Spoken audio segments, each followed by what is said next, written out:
mengingat apa yang disampaikan oleh firman Tuhan dari Galatia 6 ayat 7. Jangan sesaat Allah tidak bisa dipermainkan. Apa yang ditabur orang itu juga yang akan dituainya.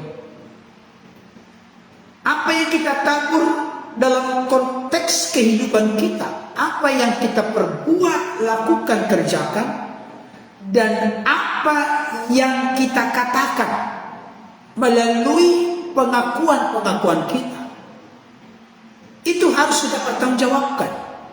Dan jangan lupa Bapak Ibu Saudara, bukan hanya di dunia yang akan datang, tapi juga di dalam hidup ini secara real, konkret dan nyata. Ini yang harus kita sadari Bapak Ibu Saudara.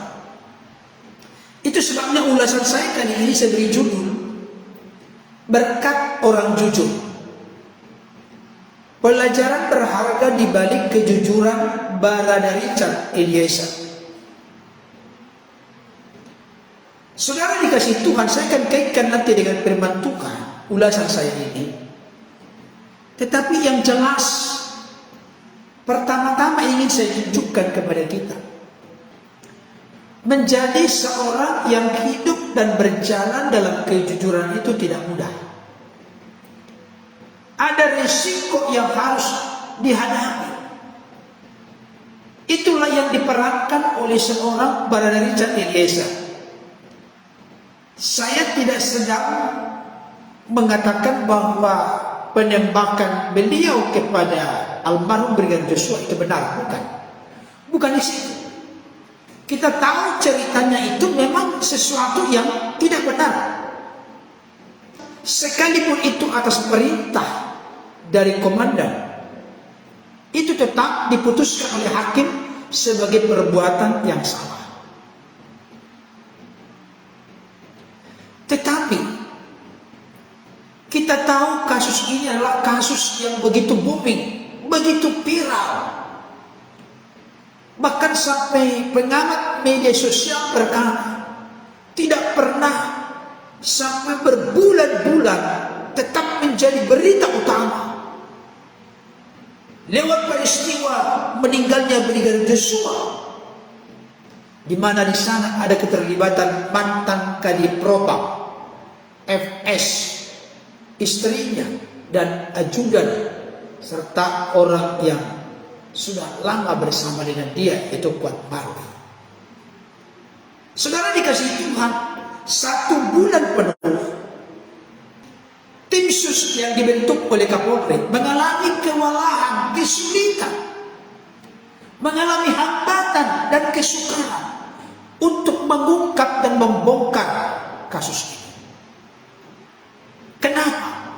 Karena skenario tembak-menembak itu begitu dominan mewarnai pemberitaan di media sosial, dan itu yang tetap ngotot kompak diperankan oleh MS dan orang-orang terkait dengannya, sampai menimbulkan obstruction of justice. Sulit untuk mengungkap kasus ini karena segalanya sudah dirapikan terlebih dahulu. Tempat kejadian perkara sudah dibersihkan, CCTV sudah tidak utuh dan lengkap, ada obstruction of justice. Terus terang secara pribadi, saya sedang merenung-renung, bahkan saya diskusi dengan istri saya. Apa kira-kira yang akan terjadi kalau sampai seorang Barada Richard Eliezer tidak mengambil peran dan status sebagai justice kolaborator? Bapak Ibu Saudara, pernahkah berpikir demikian? Apa yang akan terjadi kalau misalnya Barada Richard Eliezer tidak menempuh jalan berbalik? Kata berbalik dalam Alkitab itu bermetanoia.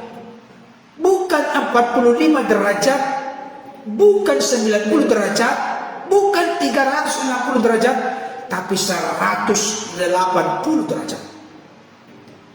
Apa yang akan terjadi kalau Barada Richard Eliezer ini tidak berbalik arah, tetap mempertahankan dengan kompak seperti Kuat, suara kol, bahwa ini adalah peristiwa tembak menembak dalam rangka membela diri, makanya saya melakukan penembakan. Apalagi di sana ada tuduhan pelecehan, bahkan ancaman pembunuhan kepada almarhum Brigadir Joshua. Bayangkan Bapak Ibu Saudara, saya sedikit dramatis ini. Yosua telah meninggal, menimbulkan duka yang sangat mendalam kepada Ibu Rosti Simanjuntak, Bapak Samuel Huta Barat, kakak dan adiknya, keluarga besarnya, keluarga Simanjuntak, keluarga Huta Barat. Mereka berduka kehilangan anak yang mereka cintai dan kasihi. Dituduh lagi dengan adanya pelecehan, apalah namanya, bahkan ada ancaman pembunuhan yang dituduhkan kepada Brigadir J dalam konteks skenario tembak menembak. Saudara yang dikasihi Tuhan, saya salah seorang yang benar-benar memelototi vonis yang dijatuhkan kepada Barada Richard Eliezer ini. Dan saya melihat di media sosial ketika membahas tentang vonis dari MS, PC, KM, dan RR. Dari keempat orang ini yang lebih banyak penontonnya saya lihat secara live itu adalah MS. Nomor 2 urutan PC. Kalau RR dengan KM itu sudah sangat menurun secara live-nya, jumlah penontonnya, jumlah viewernya. Tapi dengarkan baik, ketika pembacaan putusan kepada Barada Richard Eliezer, ada yang sampai live itu ratusan ribu. Saudara yang dikasihi Tuhan, saya kembali mau menegaskan bagaimana atensi atau perhatian minat rakyat Indonesia untuk menyaksikan pembacaan vonis atau putusan akhir kepada Barada Richard Eliezer ini. Saya salah seorang di antaranya. Saya ikuti detik demi detik sampai diputuskan dia divonis 1 tahun 6 bulan penjara. Terus terang, saya ulangi kembali, tidak membenarkan penembakan beliau kepada Brigadir Joshua. Tetapi karena beliau berani untuk hidup jujur.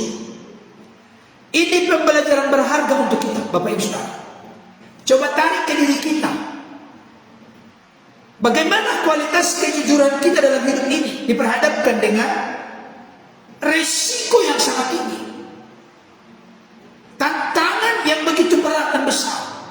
Tapi beliau berani berganti haluan untuk tidak lagi tetap kompromi dengan skenario tembak menembak.